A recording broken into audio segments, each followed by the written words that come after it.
Hi, this is Mille Petrozza from Kreator, and you're watching Agoraphobic News.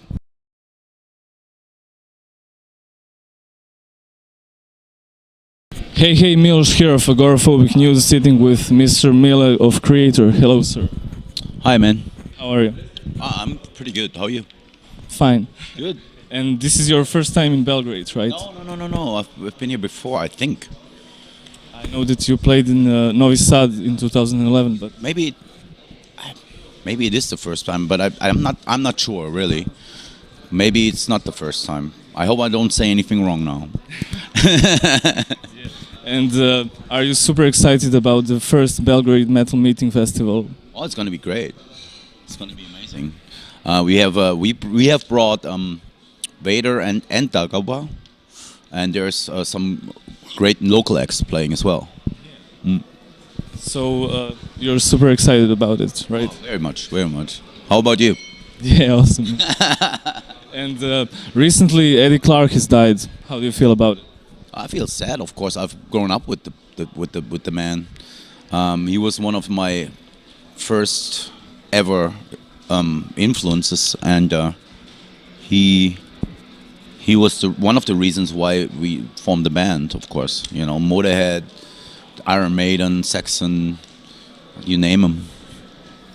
And what is like your favorite Motorhead song featuring Eddie Clarke? I like the whole era with Eddie Clarke, but I also like stuff like Iron Fist and it's great stuff. Good stuff. Okay, and you released Gods of Violence album, and what was the reception of that album among the fans? Did you like the feed? I'd say the fans really reacted great because you know we've been playing the songs for a year now, and it seems like there's no difference between the old songs and the new songs. When we do go into a live situation, people sing along just as much as they do for the old songs. Yeah. So I would say that's a good sign. And what was the idea behind the lyrics on that album? Is that a concept album or? Not quite. We're thinking about doing it, like making a concept record, but I think concept records are sometimes in this genre Limited. it's limited, and it's not like you have to kind of like glue the songs together somehow and the lyrical themes. And I tried that, and I didn't work. You know, it just didn't work, and it didn't feel like a concept record. So it's like as usual with Kreator, it's a concept that's loosely based on some lyrics that are connected, but it's not a concept record. And you know, a song "Pleasure to Kill" was featured in a Dark series. You know. Yeah, that's a good. Have you seen the Yeah, it's great. It's nice, isn't it? Yeah. I like it a lot, and I'm very happy that we're such a. We almost play a role in that. Without spoilering, the song is very, very important for the story also. So yeah, it's nice. And have you watched the whole season? Of course, it's amazing. And it's amazing. I love that kind of like the time traveling idea. Always excited me. You know, even back then there was in the early '70s, or I think I when I was a kid I was watching stuff like Time Tunnel and the Twilight Zone, and that kind of reminds me. The vibe is very much like that. It's that and Black Mirror. Those are my two favorite. Awesome. Shows on Netflix. And you know, the series focus on Chernobyl, on nuclear waste, serial killers. And how important was Chernobyl for the thrash metal movement? Did it have an impact? I think the thrash metal movement could have done without Chernobyl, you know. But in general, it's like a metaphor for the 80s paranoia of nuclear holocaust, nuclear war, that kind of stuff. So it has an importance, but it's not like the the main theme of the 80s. There was nuclear power was fairly new, and there was a lot of protest against it. Yeah, in whole Europe. Yes, and I think for a reason, and it's something not to mess with. If there's an accident, you can see what the consequences in Chernobyl, for example. So I'd say that it's played an essential part in the paranoia of the 80s. Yeah, and some of your songs like Total Death, As the World Burns, they are about nuclear war. And You could tell that we're children of the 80s from just listening to or reading these lyrics. and was that nuclear scare? Was it bigger then than it is now? I mean, the threat of nuclear annihilation. Do you think that it was worse in the 80s? Yes, because there was not so much information. There was all. It was like this. One-sided media and Yeah, and it was this kind of like mysterious threat of nuclear war, and we when I was at school, we saw this movie called The Day After. Not the one that not the one that was on TV, but there was another one. There was another one that showed that was like a documentary, or it was like a mockumentary. It was like a fake documentary that played in England, and it showed the consequence, like the effect of a nuclear strike, and it was very horrifying. I think I saw that on YouTube. Yeah, it's black and white and very dark. It's like ooh. There's a movie called Threads from 1984. It's scary as hell. I mean, Yeah, and I think we saw these kind of like documentaries at school, and of course everybody was scared of a nuclear strike. Of course, if you see that kind of stuff on TV or whatever they showed in your school, of course you get scared because you never know what's going to happen, and the whole political situation was a different one. There was even the rumor that there's like a base on the moon for the politicians where they can escape the nuclear holocaust.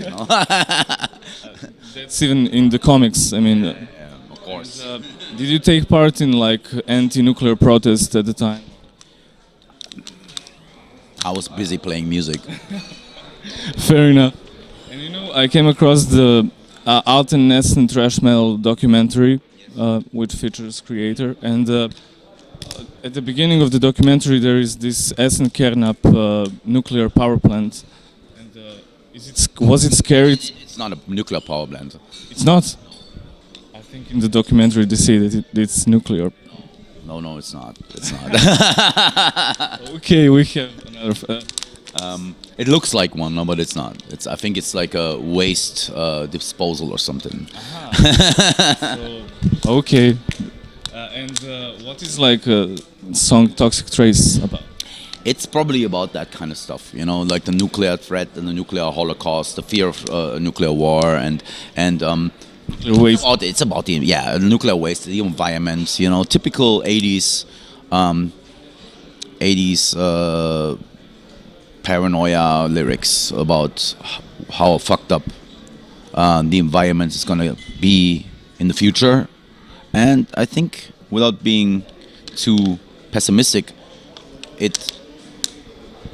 these lyrics kind of like predicted, not really that I predicted something, but nowadays it hasn't gotten better. So Yeah, of course. And plastic is one big issue. and what is like song Terrible Certainty about? I think that was the AIDS paranoia. AIDS. Yeah, it's like the plague, save us from the plague, and we were really like in the 80s. We were really scared of like that we catch a horrible disease, and while the nuclear holocaust, the nuclear war is starting, So SDI and STD. Yes. Okay, and the song "When the Sun Burns Red" is I think one of the greatest. Yes, that was later on Coma of Souls, I think. same thing, same topic. It's like I think it talks about the future. So it's but its focuses on environmental issues. Yes. And you know, on Combo Soul's album, there are 4 songs that were not included in the booklet as lyrics. You know, why was that? Was that because Which one? Material World, Paranoia, Might have Metal been Slavery, Hidden Dictator, and I mean, I read it on the internet, so It was in the original version. It was there. Yeah, maybe it's some kind of like bootleg version that you have. no. I mean, I read that on the internet, so. Did you? In the original version of the record, there was all those songs were featured. Yeah, the lyrics were featured. When we talk about, you know, Material World, Paranoia, the song is like about corporations that are taking over, and it seems that everything that you talk in the 80s is even worse than it was, you know, today. Yeah, Like corporations dominate Earth and stuff like that. yeah. And do you think that we are born as slaves? No. I think it's just I'm exaggerating in my lyrics. I'm not. I think I'm a very positive thinking person. I think what's important is that you become aware of the facts and about the reality we're living in, without giving up. We need to become aware to know what's wrong and to fight against. Evil corporations. Yeah, and it's like you have the power. As a consumer, you have the power. You don't have to buy Nestle products. Of course. And they support child slavery. Yes. So there's. Don't buy Nestle. Yeah, but it's really it scares the shit out of me. I mean, the children work for. Yes. They sell the children for 3,000 euros. You know what I mean? You know what I mean? So it's a reality. It's not just something that I came up with. It's not just. It's not a fantasy lyrics. These are based on real facts. So. And how did you feel about the fall of the Berlin Wall? It was a good thing. It was every wall that's falling is a good thing. You know, we don't need walls. We don't need borders. Today, we were at the border, and it wasn't a nice experience. So borders are just bullshit. But people are. I think they need borders because there's the human, it's in the human DNA for some reason to separate instead of embracing differences. Yeah. And I wanted to ask, when you release Enemy of God, I mean that album is also like political. And was it influenced by some of the events, or maybe it was a little bit influenced by the September 11th thing, the Enemy of God song, I think. Yes, about terrorism, about what was happening at the time. Yeah, of course. And are you afraid of like terrorists shooting at concerts or something like that? Because you have. We all should be very careful. But I'm not afraid. I mean, whenever death comes, it comes. Too bad. Yeah, because I mean, I was at the Exit Festival in 2015, and there were like Eagles of Death Metal, you know. And I was afraid of some terrorist attack that might happen, but it didn't happen in Serbia. The Eagles of Death Metal, no. But it happened on the same year, but in France, not in Serbia. I know. I don't think it had anything to do with the bands. It had something to do with politics and idiots trying to make a so-called statement, you know, which is fucking bullshit. Yeah, crazy people. And you know, on the Renewal album, you changed your vocal style. Yes. Did you have some inspirations for? I mean, were you influenced by some singer or something? Yeah, I was influenced by a lot of the hardcore bands. Poison Idea, you know, like that stuff that I listened to, and that it shows a lot on the record. You know, it's one of those records where you can hear the influences from Kreator, stuff that we were influenced by, rather than working on our own style, so to speak. So it's a little bit more experimental. Yeah, Of course. And what was it like to work with Tom of Coroner?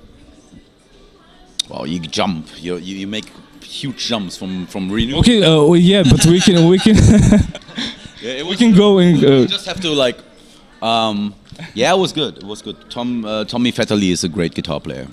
Yeah. It's very good. And why is your music so more melodic than it was in the 80s? I mean, there's a song like Fatal Energy, which is melodic as fuck, and even the intro for Core of the Damned, that riff is also melodic. So why did you want to create your music to become? When you're a musician, you try to, music is based on melody. And dissonance. Yes. So it's not just all like beats and rhythms; it's melody also. So we want to, in order to be musicians and in order to enjoy what we do, we try to come up with some nice melodies. It's mostly dark melodies, so don't worry. Yeah, and I forgot to ask you about Chris Witchhunter. Yeah. So you used to know the guy, right? Ah, very, very well. You used to be a friend of mine. If people don't want to, he was very ill. He was, he's alcoholic, Yeah, he was an alcoholic. So, and he didn't realize that he was ill until it was too late. Too bad. And how do you feel about all these great musicians dying like, I don't know, rabbits, basically? Oh, everybody's gonna die. Yeah, but in 2017, a lot of people died.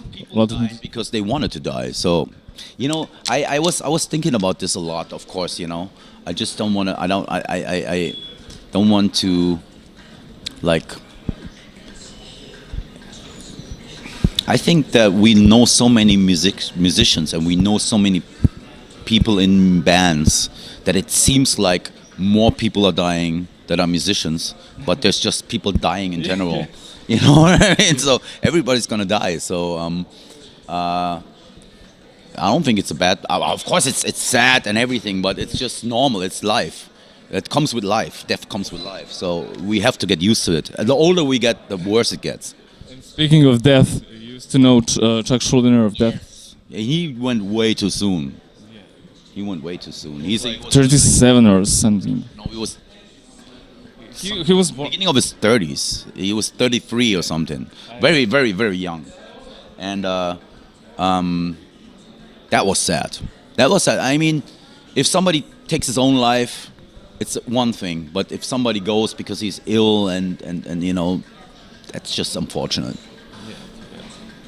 Yeah. And what is like a song that makes you powerful on stage? That makes you like 10 feet tall when you play these riffs? All of them. Really? Yeah, it's larger than life, man. If you go up there and you play your own songs, it's the best high you can have. It's just every song in the set list. We pick the songs because they make us feel good, and I think it also reflects on the audience. The audience just gets the vibe, and hopefully they feel just as good when they hear the songs. Can you tell me something about your equipment that you're using? I'm using ESP guitars and several amplifiers. On stage I use the Kemper, and in the studio I use like Engel, PV, Mesa Boogie, you name them, everything that's there. Are you satisfied with Jackson guitars? Yes, I was very satisfied with Jackson guitars. I still love Jackson guitars, but I moved to ESP because they're more dedicated to Kreator. Yeah, of course. And do you have some final words for Serbian fans? Thank you for the support for over all these years, and we're still here. We started in '85, and it's 2018. So yeah, of course. 33 years, man. Think about it. Okay, thank you for your time. All right, man.